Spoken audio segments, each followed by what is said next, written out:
Sveiki. Sveiki, visi prisijungę prie šito video.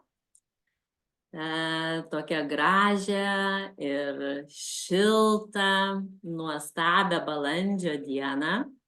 Lietuvoje mes šiandien turime 25 laipsnius šilumos. Ir vakar mes išėjome iš užtemimų koridoriaus. Taigi visi tokie, kas išgyveno. Tai kas mato mane pirmą kartą, tai prisistatysiu. Esu Rūta Lenkauskienė, projekto Drugelio efektas įkūrėja ir puoselėtoja. Jau daugiau kaip 10 metų vedu mokymus savo emocijų pažinimo srityje ir dalinuosi tuo, ką pati esu praėjusi. Ir šiandien aš jums pristatau Jolitą, kuri nesenai baigė asmeninės mentorystės programą. Ir mes keliavome su Jolita pusę metų, tiksliau 22 savaitės. Tai aš labai džiaugiuosi ir esu labai dėkinga, kad Jolita sutiko pasidalinti savo patyrimais, savo potyriais, kasgi ją atvedė, kas tave, Jolita, atvedė į šitą mentorystę, kaip tu suradai, kodėl pasirinkai būtent Rūtą mentorystei. Tai labas Rūta, labas visiems, kurie žiūrės šitą video. Tai mano vardas Jolita ir aš jau taip maždaug apie 4-5 metai esu savęs pažinimo, savęs priėmimo tame kelyje. Ir va šitame kelyje susipažinau su Rūta prieš 4 metus. Ir tai yra mūsų ne pirmas tas toks susitikimas, ne pirma tokia kelionė, pirma kelionė kaip asmeninės mentorystės kelionė, bet šiaip mes esame pažįstamos apie 4 metus, nuo 20 metų pabaigos. Ir aš jau esu dalyvavus keliose programuose pas Rūtą, tai 38 lokio žingsniai. Ir dar nesenai irgi pabaigiau emocinio raštingumo kelionę su Bacho žiedais. Tai ir kartu toks gražus pabaigimas ir asmeninės mentorystės kelionės.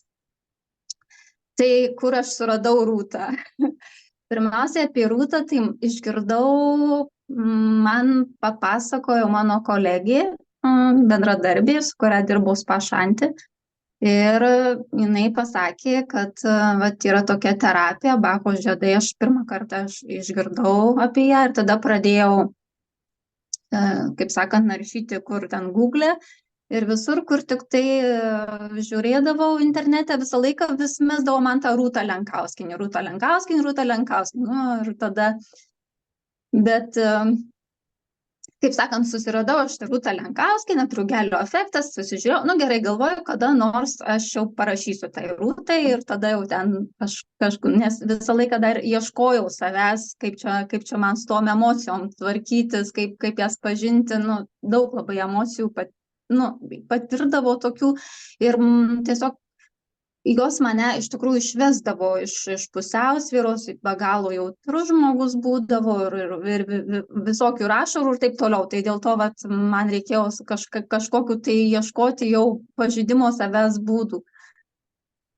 Ir tada atsitiko taip, kad aš išvažiavau į Vokietiją ir kai jau Vokietijoje suradau Bacho žiedų buteliuką, kuris vadinasi Gelbėtojas, tada jau tai priėmiau kaip ženklą, kad jau reikia man Rūtai Lenkauskienei parašyti ir jau susitarti dėl konsultacijos. Tai tas buteliukas Gelbėtojas dabar irgi yra kaip mano artefaktas apie tą kelionės pradžią. Ir tada, kaip su Rūta susitikom konsultacijoje irgi nuotoliniu būdu ir tai prasidėjo mūsų pažintis. Pažintis mūsų buvo pirma online irgi ta konsultacija. Ir paskui jinai tęsėsi, kai aš jau grįžau, kai keliavom toliau tą kelionę. Ir atėjom iki to, kad praeitais metais asmeniniai mentorystė, tokia nauja, kaip suprantu, programa ir aš viena iš tų pirmųjų. Tai buvo, kaip sakant, labai turtinga ta kelionė, turtinga visom prasmėm, kad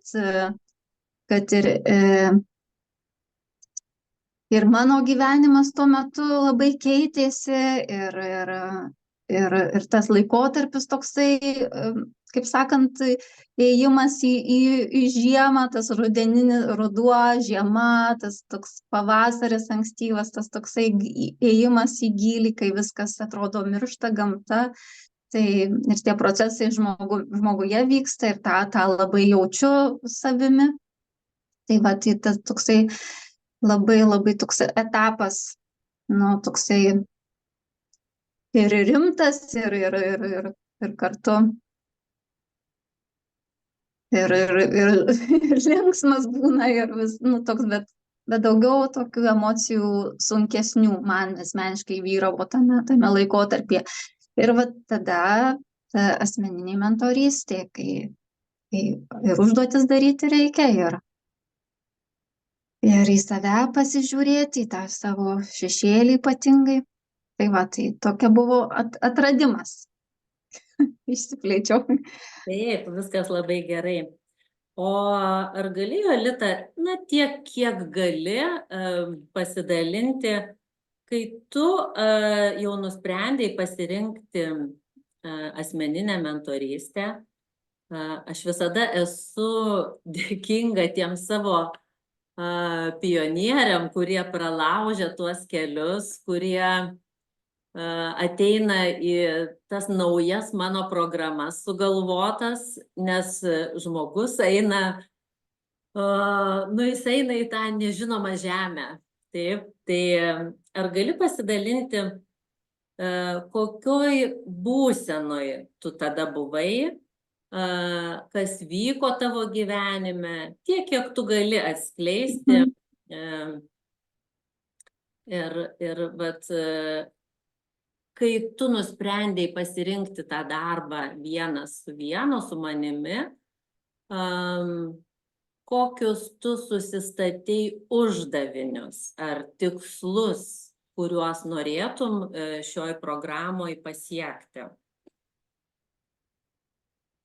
Tai pirmiausia, tai dėl to, kodėl aš pasirinkau būtent kelionę su tavim, tai dėl to, kad pažinojau tikrai ne vienus metus jau ir buvo tikrai labai stiprus ir gilus pasitikėjimas. Tai pasitikėjimas tavimi kaip mokytoja, kaip vedle, kaip tiesiog žmogum, tiesiog kuriuo aš pasitikiu. Tai palengvino man visą tą kelionę, nes vis dėlto, kad ir asmeninė mentorystė, bet vis tiek tai kalbama apie emocijas, apie tai, kas yra jautru, svarbu ir man asmeniškai tai yra svarbu pasirinkti žmogų, kuriuo aš galiu pasitikėti, tikėti ir ta pažintis tokia man davė to tokio laisvumo, kad aš tikrai buvau labai atvira. Žinai, ne tada, kai skauda ir sakau, kad skauda, tada, kai pykstu, netgi ant pačios mokytojos buvo etapas, kai pykau ir galvoju, ką ta mokytoja žino apie mano gyvenimą, nes turiu tokią emociją, kad įlipti į aukos poziciją. Ir tiesiog labai supratau, ką reiškia būti ir mokytoju, tai tuo išjaučiau. Tai tas man svarbu pasitikėjimas. Pasitikėjimas ir tikėjimas ir žinojimas dar buvo matymas kaip sakant, tavo veiklos, tai kaip tu mokymus vedi, kaip tu bendrauji. Tai man tas irgi dar buvo labai svarbu. Tai dėl to tikrai nebejojau, kad pasirinkti asmeniniai mentorystai, vat būtent tavo mokymus. Ir nepašoviau, kaip sakant, neapsirikau dėl to. Taip viskas ir buvo, kad tas pasitikėjimas ir toliau buvo ir tas labai labai išlaisvina, kai tu gali pasitikėti. Tai va, ir tavo gyvenimas, tavo veikla, tu visų savo gyvenimų balsuoji, kaip man atrodo, už tą, ką tu darai, nes nėra taip, kad, pavyzdžiui, tu esi vienokia mokymuose, o kitokia gyvenime, vis tiek tas toksai yra, per tą laiką vis tiek teko pažinti visokiose situacijose. Tai tas labiausiai va tas. O kokioj būsenoj aš pati buvau, tai aš būsenoj buvau tokioj, kad svetima šalis, svetimi žmonės, svetima šeima, nes pasirinkau tokią veiklos sritį, kad tiesiog nusprendžiau išvykti dirbti į užsienį. Tai tas buvo tas etapas, taip, nauja šeima, nauja vieta, nauja šalis, nauja, kad nepažįstami žmonės visiškai. Tai va, tai tokia buvo situacija ir ta savirealizacijos klausimas buvo, ir santykių klausimas labai aktualus buvo tame etape. Tai va, tai taip.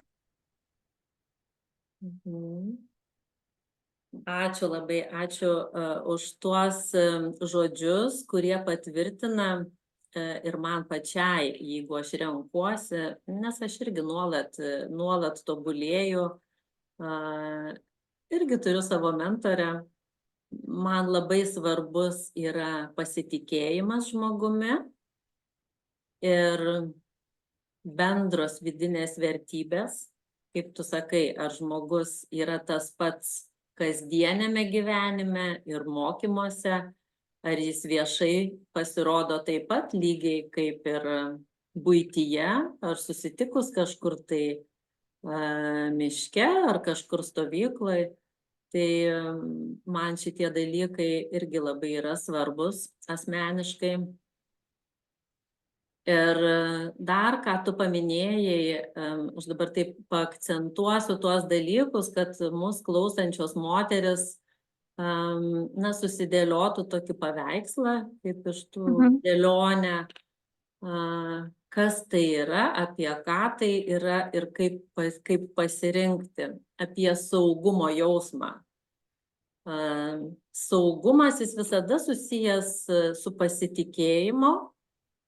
Ir tu pasakei, kad tu jauteisi saugi, taip, nors pati tuo metu buvai labai pažeidžiama.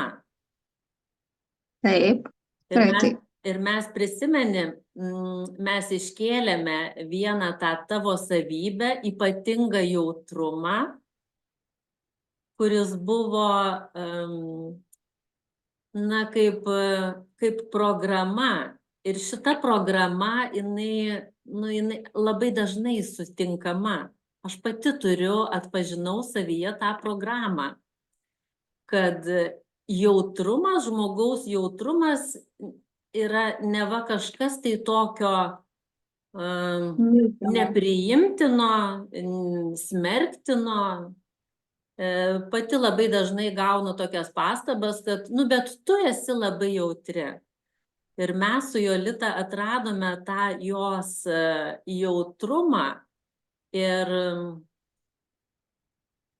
atradome, kad tai yra ribojanti programa ir tam tikrų metodikų pagalba mes atkeitėme. Pagydėme. Taip. Ir pagydėme tą jautrumą ir dabar savo jautrumą Jolita priima kaip duotybę.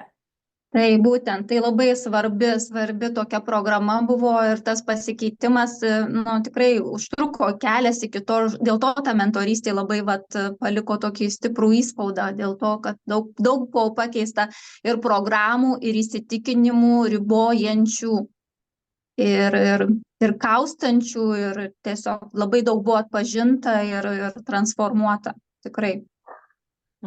Taip, labai tau ačiū, Jolita, už atvirumą ir už pasidalinimą.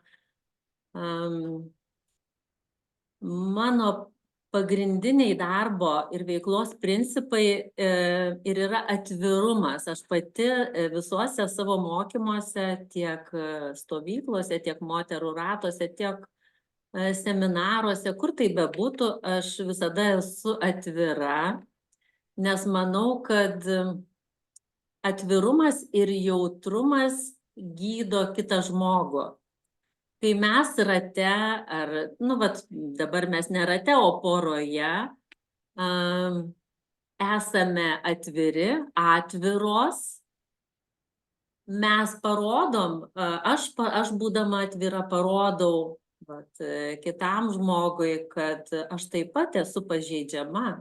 Visiškai nesvarbu, kad šitoj pozicijoje mane vadinat mokytoja ar vedle, aš tiesiog lydžiu tą žmogų per jo kelionę, jeigu žmogus pasitiki manimi. Ir senai buvau atradus tokį eilėraštį ir vakar jį vėl susiradau, aš jį išsirašiusis anglų kalboj, ir kad aš nesistengsiu tavęs išgydyti, nes aš nemanau, kad tu sergi. Aš matau tave kaip vientisą būtybę, vientisą jautrią būtybę. Aš nesistengsiu tavęs pataisyti, nes aš nemanau, kad tu esi sulūžusi ar sugedusi.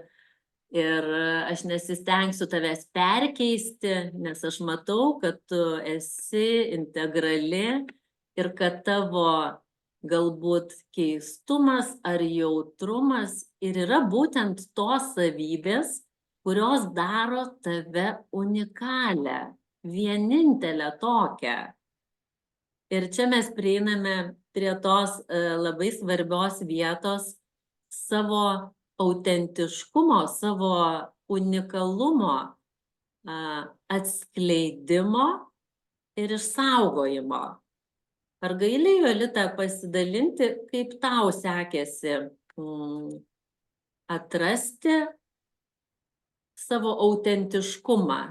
Tai, kuo tu esi unikali, ko niekas nedaro taip, kaip tu. Nes iš esmės tai mes kiekvienas esam unikalus. Ir tu, sakykim, blynus kepi tik tai taip, kaip tu kepi. O aš blynus kepu taip, kaip aš kepu. Ir jeigu sudėsime vienodus produktus ir atsistosime iš vienodų keptuvių, tai prie vienodų keptuvių kepti blynus, mūsų blynai bus visiškai kitokie. Tai čia toks buitinis pavyzdys, bet manau jis tinka visose srityse. Tai ar gali tu pasidalinti, kaip tau sekėsi su tuo savo autentiškumu susigyventi su naujai atrastu autentiškumu?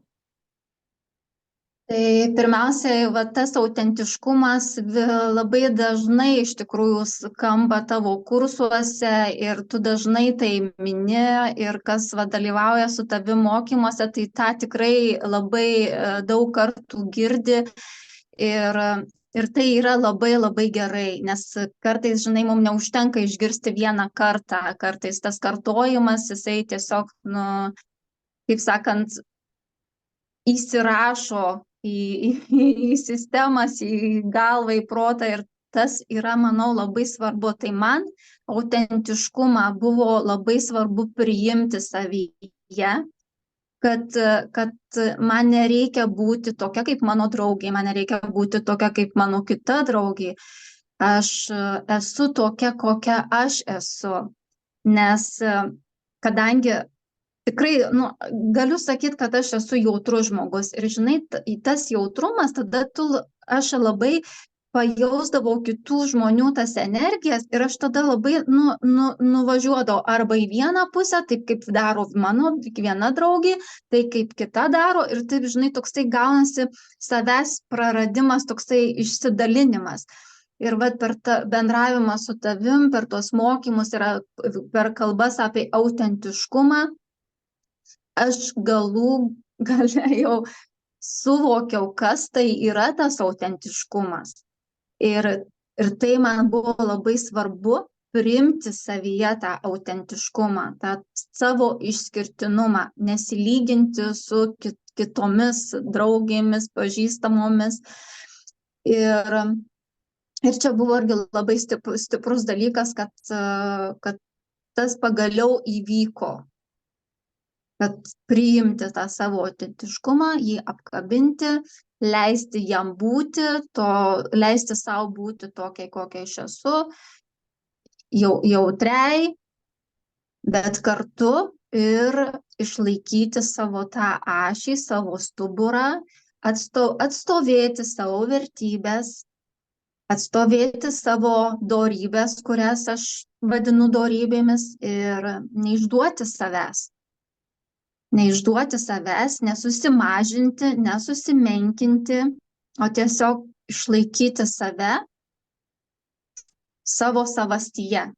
Tai tas man labai buvo svarbu ir ačiū tau labai už tai, kad tu tą vis tiek nuneši tą autentiškumo sąvoką kaip tą žinią apie autentiškumą, apie unikalumą. Ir vat, kad niekas taip nedarys, kaip aš darau, pavyzdžiui, bet čia ne iš puikybės taip, bet tiesiog priimti, kad save tokią, kokią aš esu. Vat aš blynus kepu taip ir nebandau iškepti taip, kaip mano draugė, nebandau iškepti taip, kaip kita draugė, o tiesiog aš kepu taip, kaip man išeina tuo metu geriausiai. Tai man tikrai, sakyčiau, pasisekė šitą autentiškumą savyje priimti, bet daugiau apie priėmimą. Labai džiaugiuosi. Ir dar noriu paminėti vieną tokį svarbų dalyką, kuris irgi labai dažnai sutinkamas ir aš pati save pagaunu tame lyginimėsi. Taip, lygintis su Facebook'e pamatei, jau ten šita taip daro, o šita taip daro. Ir tas toksai, tai autentiškumo suvokimas ir priėmimas padėjo atrasti tą ašį ir vienintelę asmenybė arba vienintelis žmogus, su kuriuo galima lygintis, tai esu aš praeityje ir aš šioje akimirkoje. Kaip tau sekėsi šita kelionė dalis? Tai iš pradžių, kai buvo visokių pasilyginimų ir labai gerai atsimenu mentorystės pradžioje, pamatau savo grupiokę, kuri dėstytoja dirba, ten, žinai, paskaitas skaito, ir vėl, žinai, tenai buvo, kad toks, žinai, kad oi, kaip faina, vainai, tai čia taip daro. Ir tada, aišku, kadangi vyksta emocijų stebėjimas, vyksta mūsų susitikimai, vykdavo kiekvieną savaitę. Ir aišku, ir darbas su savim, ir aš atpažinau šitą savo programą, iš tikrųjų, ir visų tų praktikų, ką mes darydavom, dėka man pavyko save apkabinti toje situacijoje, neatpažinti, kad aš jau noriu vėl susimenkinti, susimažinti, kad jau pradedu lyginti su kitais žmonėmis. Ir aišku, čia taip, kai pasakoju dabar, tai čia neįvyko taip, žinai, tai yra rezultatas visų tų praktikų, kurias dariau iki tol.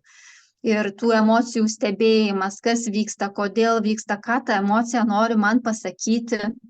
Tai va, ir tikrai maždaug po poros mėnesių aš jau atpažinau tam tikroj situacijoje, vėl buvo pasikartojanti situacija, nes vis ateina patikrinimai, žinai, ar aš jau išmokau va tą pamoką ir nuo to pasilyginimo su kitu žmogum praėjo porą mėnesių ir vėl man iškėlė tą situaciją ir aš supratau, kad aš jau lyginuosi pati su savim, kaip aš sureagavau. Ar aš save susimenkinau, susimažinau, apsikaltinau, susikaltinau, sulindau į aukos poziciją, ar aš vis dėlto sugebėjau atpažinti tą situaciją ir apkabinti save, priimti save, būti su savim, su savo tom emocijom, su tuo jautrumu ir suvokti, kad dabar aš stebiu savo tą emociją, tą norą pasilyginti, bet nesukrentu į tai. Ir mes turėjom tokią praktiką, kai buvo įvardėjom, kad tarsi sukritimas į emocijų tokį liūną ir ten, žinai, toks plaukiojimas tame, žinai, emocijose. O ne, ir tada atpažinau, kad aš jau sugebu atpažinti ir neįkristi į tą visą.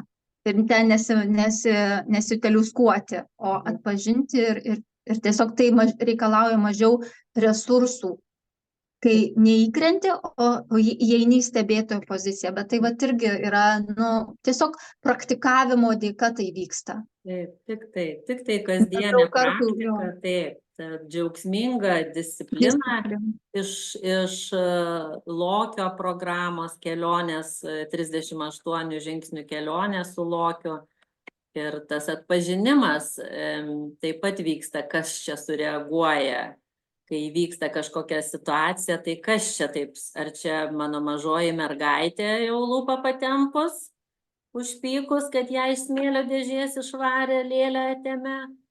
Ar čia atėjo teisėjas ir vertintojas, stovi už nugaros ir baksnoja, ar čia sugebėjimas įeiti į lokišką poziciją, tą švelnėją moteriškąją psichikos dalį, kuri atranda visa ko priežastis.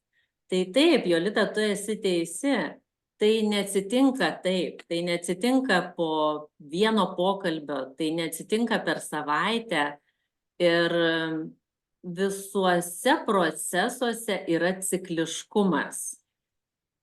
Jeigu, tai aš jau iš savo praktikos stebiu, jeigu yra stovykla 3 dienas, tai antra diena būna pati kulminacija, ten užverda viską, suputoja, ir trečią dieną jau emocijos nuslūgsta ir išsilygina viskas, išsiskirsto ir mes išeinam į tą gyvenimą. Tai mūsų programoje irgi buvo toks antras trečdalis, kai suputojo tos emocijos, ar ne, kai visko yra per daug, kai sakom, visko yra per daug, jau too much, nebegaliu pakelti šito.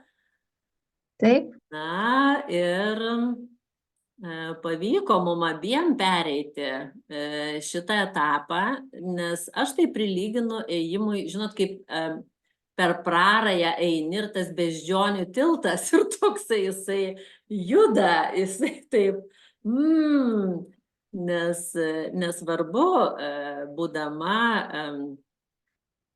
lydėtoja, vedle ar mokytoja, aš išlieku žmogumi su savo emocijom ir labai džiaugiuosi, kai iš sunkios ar sudėtingos situacijos mes abi išeiname pasikeitusios. Tai yra, patiriame transformaciją.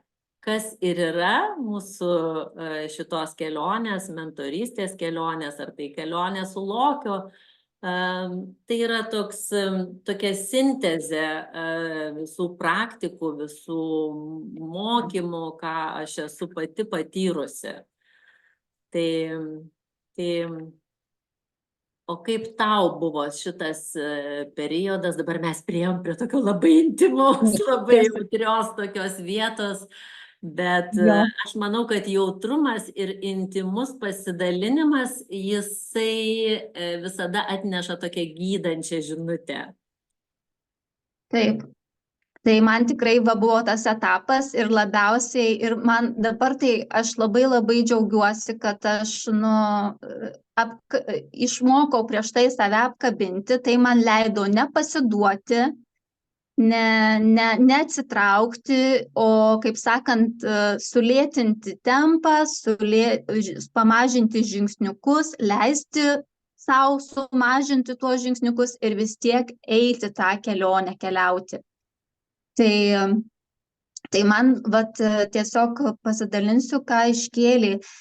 Labiausiai tai man pasijauti tada, kai tu paprašai manęs, tiesiog apibendrinti, padaryti tam tikrą užduotį, žinai, apibendrinti, ką mes jau nuveikėm, kokias aš pamokas integravau, ką aš darau ir tiesiog apibendrinti kelionę. Atrodo visiškai normalus prašymas. Mokytojas nori žinoti, kelionės maždaug vidurys, nori pažiūrėti, kaip tam mokiniui, tam, kurį tu lydi, pavyzdžiui, man šiuo atveju, kaip man sekasi, ką aš supratau, ką aš suvokiu. Aha, bet man asmeniškai tai pakėlė tokius klodus iš mokyklos laikų. Jeigu manęs prašo atlikti užduotį, vadinasi, aš esu nepakankama, vadinasi, kažką netaip darau, neteisingai kažką darau. Ir tenai, pakėlė. Ir iš tikrųjų tai pakėlė tą situaciją iš mokyklos laikų, kuri buvo užspausta, nugramzdinta į užmarštį apie nesavipakankamumo tą jausmą. Nes tarsi gaunasi, kad man duoda užduotį, nes nori mane patikrinti. Tai tokius visokius iškėlė labai vidinius dalykus ir tada įvyko tas pokalbis su savim. Kodėl? Nes tas praktikuojama visuose kursuose apie tai, kad vyksta tas vidinis dialogas. Ir tada to vidinio dialogo metu aš suprantu, aš suvokiu, pajaučiu, kokios yra pakelti kokie jausmai ir ką aš dabar turiu daryti. Ir tas viskas suputojo tos emocijos ir tada aš tiesiog supratau, kad aš turiu tiesiog padaryti tą užduotį. Tai yra, ne dėl to, kad tu mane nori patikrinti ir man parašyti 10 arba 7 arba 6, o dėl to, kad tu nuoširdžiai nori žinoti, kaip man sekasi. O tas iš mokyklos laikų įsirašė tą programą, kad reiškia, man jau nori parašyti gal ten kokį tai blogą, žinai, pažymį. Tai irgi labai paskui džiaugiausi, kad ta programa buvo pakelta ir jinai parodyta, kur aš turiu dar ją pagydyti. Ir tada atlikau tą užduotį tiesiog jau iš tos kitokios būsenos, iš tos tokios suvokimo, kad taip, tai yra normalu, tai yra labai gerai, nes nuoširdžiai mokytojas manim domisi, kaip man sekasi. Tai buvo toksai.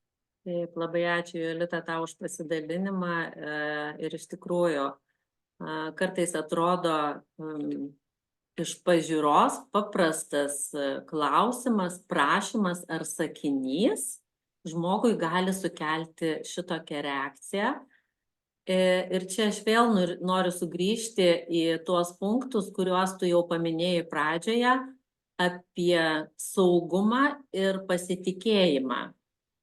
Apie saugumą atnešti tą savo žinutę, atvirai pasisakyti, kaip tu jautiesi, nebijant, kad mokytoja užpyks, įsižeis, gal kažką tai pasakys, gal išvarys iš klasės, tėvus lieps atsivesti. Taip, daug tokio. Tai mes iš tikrųjų tikrai gydomės.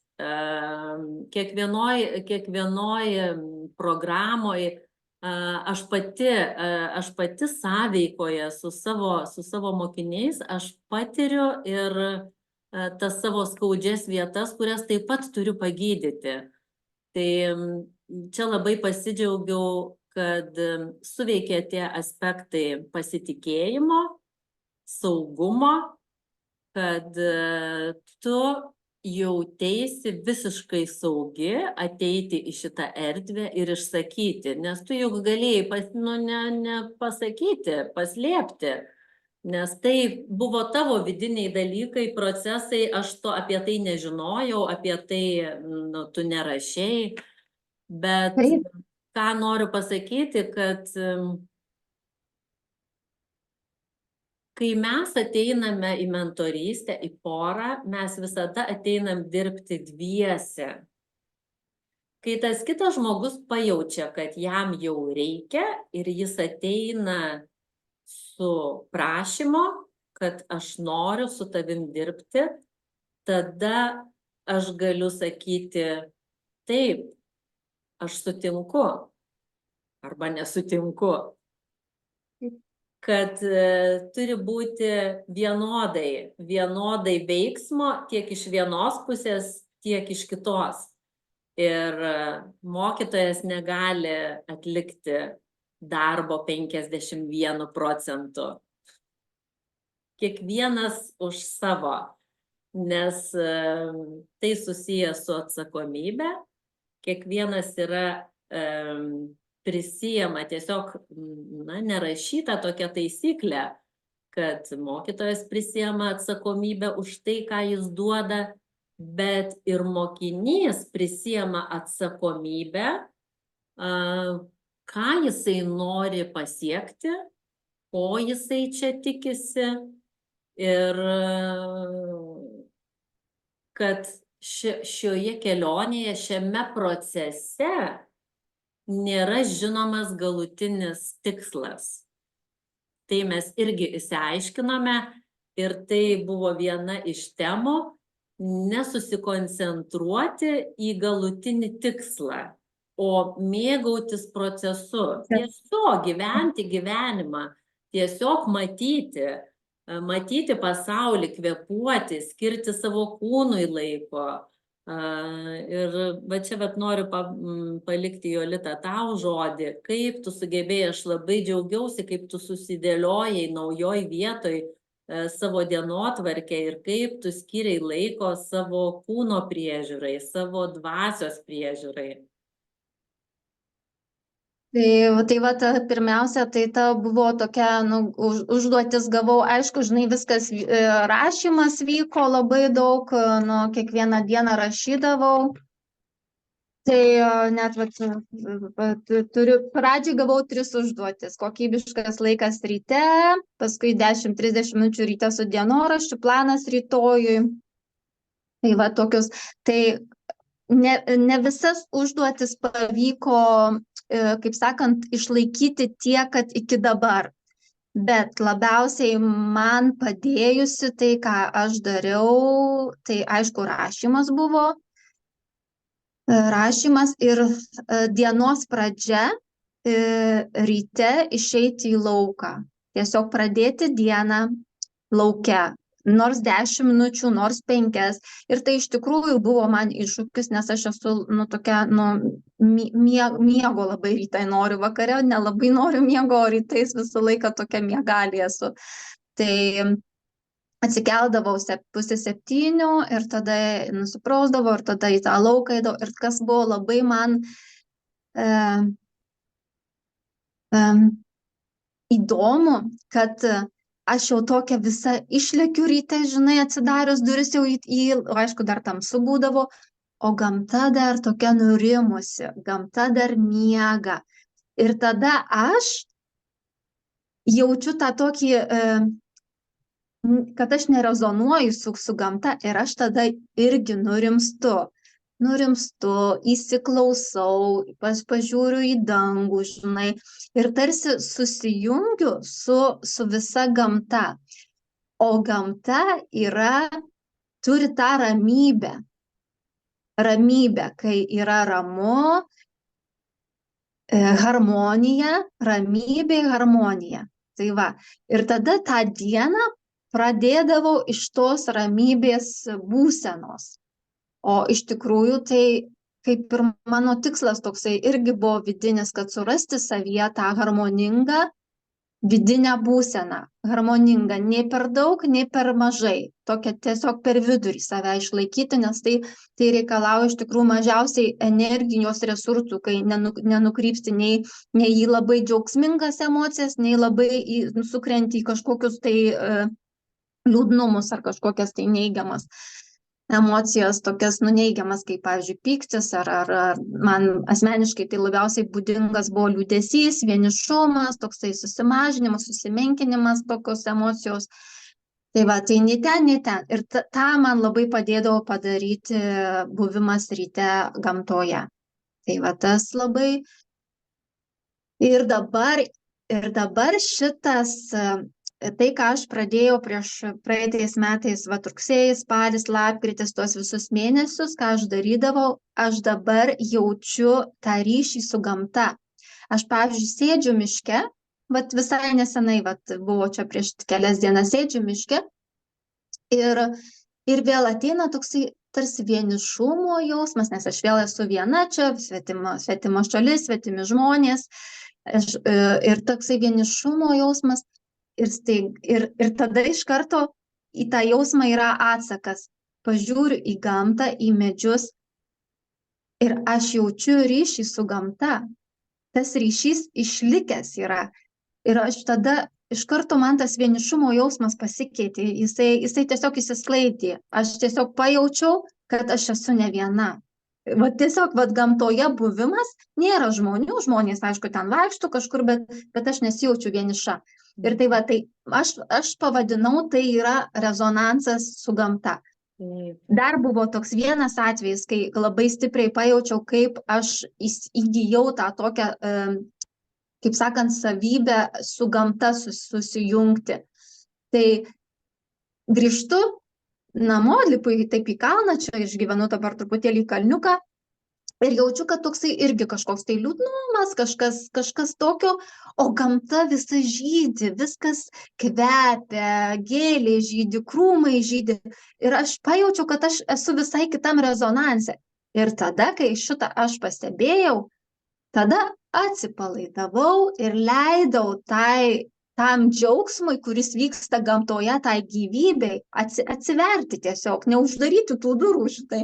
O pajaučiau, kad tarsi langai visi užverti ir aš čia tokia visa į save.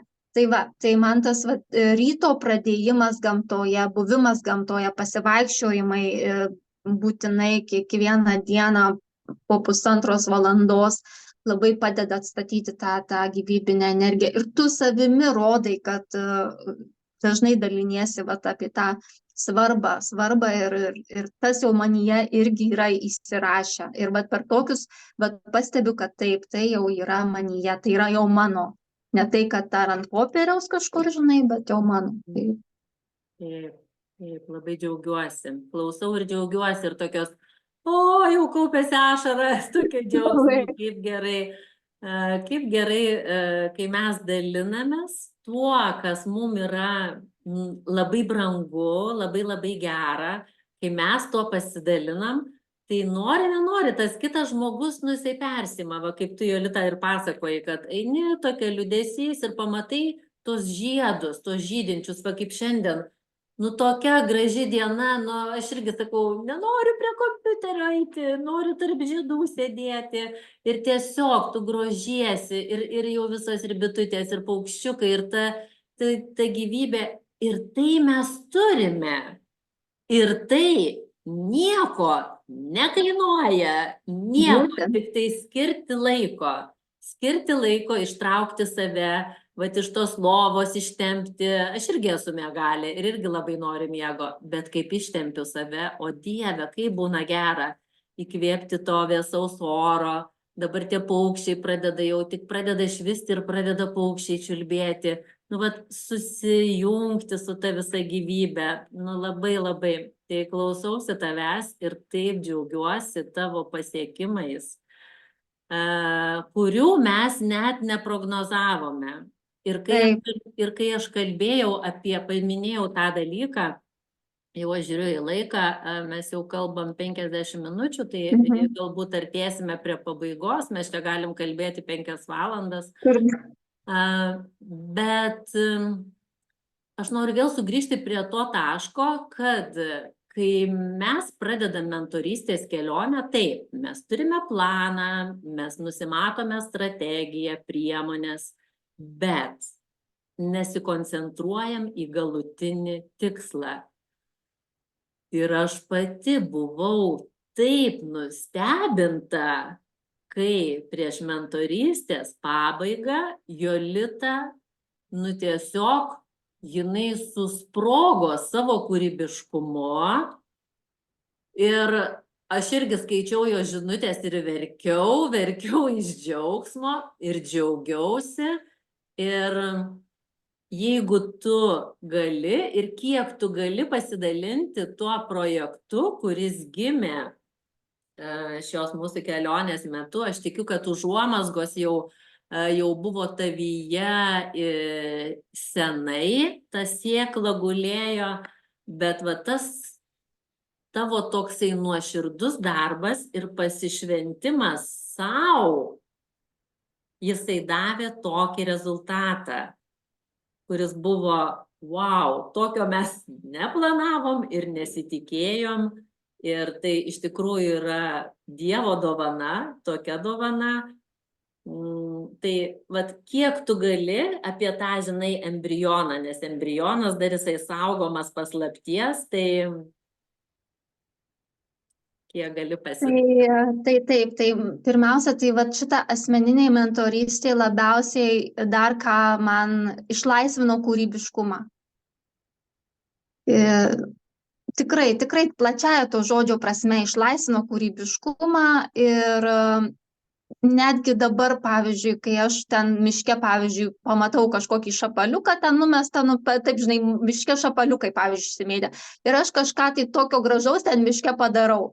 Supranti, tai aš jau nevertinu taip kaip kažkokio niekalo, aš jau vertinu taip kaip kūrybiškumą. Ir čia tikrai indėlis visų tavo mokymų, kad supranti. Tai ką aš apie tą projektą. Tai apie projekto užuomazgos šiaip, žinok, yra mano vaikystėje, kai aš sapnuodavau tam tikrą sapną. Ir paskui kažkuriuo momentu dar buvo apie tai man, tokia, kai aš pamačiau moterį, buvo dokumentinis filmas apie moterį, kuri tiesiog buvo architektė ir metė savo darbą mieste ir išsikėlė gyventi į kaimą, įkūrė savo sodybą, įkūrė savo sodus. Ir Gudrum tas moters vardas ir aš ją prisimenu, taip, žinai, net matau tą vaizdą ir kaip jinai tenai vaikšto tam sode, kaip jinai ten kūrė. Ir aš kažkada pagalvojau, ir aš taip norėčiau, žinai, kažkaip panašiai. Tai va, ir šitos mentorystės metu man viskas susidėjo, visi iš vaikystės, iš to, kad visi tie vaizdiniai susidėjo ir staiga vieną taip dieną viskas taip susidėliojo, gal ne per vieną dieną, bet ką aš padariau per vieną dieną, tai aš padariau jau tą projektą įžeminau. Ir aš turėjau tokią svajonę, kaip mano vaikystės kaime, padaryti kaip ir sodybą, kaip ir vietą tokią sąmoningam laisvalaikiui moterų, kad moteris galėtų tame leisti, kaip sodyba, kaip retrytų vietą. Ir tada aš padariau tiesiog, savo rankom, tiesiog tokius kaip projektą, architektūrinis maketą jo, maketą, kadangi nesu nei profesionali architektė, nei ką, bet aš jau įžeminau tą vaizdinį. Tai va, ir turiu tokią gražią viziją savo vaikystės kaime, padaryti vietą sąmoningam laisvalaikiui, kuriame galėtų apsistoti žmonės, su apsistojimo galimybė, tiesiog tokia va. Tai, kad kuo didesnis, o misija ir vizija tai yra tokia, kad žmonės į gamtą, žinai, kad jie pajaustų tą tokį ryšį su gamta. jau tų vietų yra daug ir labai džiugu, žinai, kad jų daug ir jų niekada nebus per daug. Tai va, tai irgi tam tikra atėjo man vizija, kaip turėtų būti tie pastatai išdėstyti, taip tam tikrą formą. Tai va, tai netgi 2 gimė projektai, net ne vienas. Tai tiesiog dviejų sodybų vizijos, kaip sakant, bet sugrąžinti žmonės, nu, ne tai, kad sugrąžinti, bet tiesiog suteikti galimybę žmonėms būti kuo daugiau gamtoje. Ir visokiam formom, ir su šeimom, ir kaip moterų ratai vyksta. Tai va, tai tikiuosi, tą projektą aš toliau puoselėju savo mintyse pirmiausiai ir jau turiu tą tokį apčiuopiamą dalyką, viziją ir toliau jį norėčiau vystyti. Ir vystysiu. Jolita, tu garsiai pasakei visiems apie tai. Tai reiškia, nu, žinai, kaip moteris laukėsi ir jinai niekam nesako, o paskui sako, aš vis čia, aš laukiuosi. Tai kuo didžiausios sėkmės ir visų jėgų palaikymo tavo projektui ir tau.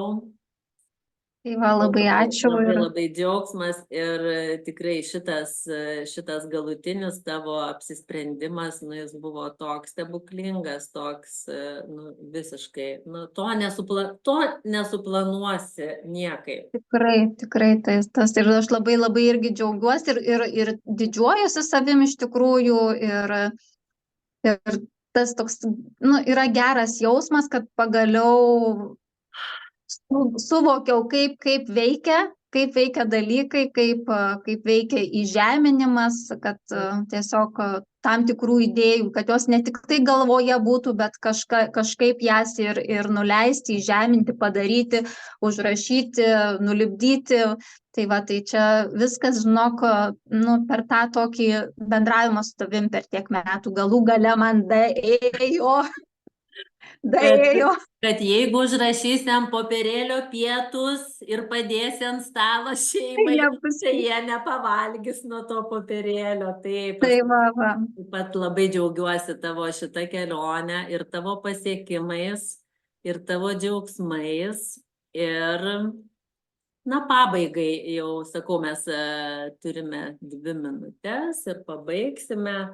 Tai, nu, pabaigai, ką tu norėtum palinkėti, visų pirma, tai sau ir tada kiekvienai klausančiai ar klausančiam kiekvienam žmogui. Tai, aišku, aš sau tai norėčiau palinkėti ir toliau tęsti šitą kelionę su savim ir jeigu bus reikalinga pagalba, nu, nepabijoti, paprašyti tos pagalbos, jeigu pajausiu, kad, pavyzdžiui, man dar reikalinga, nu, pagalba ar asmeninis toks palaikymas, kas man buvo labai svarbu, tas tie mūsų susitikimai kiekvieną savaitę ir tą palaikymą tikrai labai jaučiau. Ir tą tokį situacijos pamatymą iš kitos pusės, tai tikrai jaučiau tą tavo petį, ranką šalia, kad galiu tikrai, nu, ir kreiptis pagalbos, jeigu reikia. Ir šiaip, nu, jausmas tas yra, kad galiu pasitikėti žmogum ir galiu visą laiką turėti tą ryšį tokį palaikantį, sustiprinantį. Tai va, o šiaip tai aišku palinkėjimas visiems, kurie yra ieškojimo kelyje, kad tikėtų, kad ieškotų, nes tikrai ta pagalba ar tokios pagalbos, kokios reikia, tikrai jinai yra ir kad tiesiog, kad tikėtų ir ieškotų, jeigu dar nerado, o jeigu jau rado, tai, kaip sakant, pasitikėtų ir tikėtų mokytojo vedimu, tikėtų užduočių prasmingumu, kurias mokytojas skiria, kaip sakant, tikėtų tuo, jeigu mokytojas nori pasitikrinti ir atgalinio ryšio, nu, bet aišku, čia visiems yra procesai, bet aš čia savo užsirašiau kai kurios frazes, kad nepasiduoti, daryti mažus žingsnelius, tikėti, dėkoti, Ir aš asmeniškai sau dar pasirašiau, kad nesukristi į aukos poziciją ir nevertinti kitų. Tai čia savo asmeniškai, bet šiaip tai, aišku, dėkingumas, tikėjimas ir mažų žingsnelių menas. Va, dėkingumas, tikėjimas ir mažų žingsnelių menas, manau, šitie 3 žodžiai, jie tinkami kiekvienam šiandien. Tai ką, Jolita, labai tau ačiū, dėkoju. Ačiū labai, Rūta, tau. Kad sutikai pasidalinti, tai labai svarbus tavo žingsnis, labai svarbus dėl kitų, vardan kitų.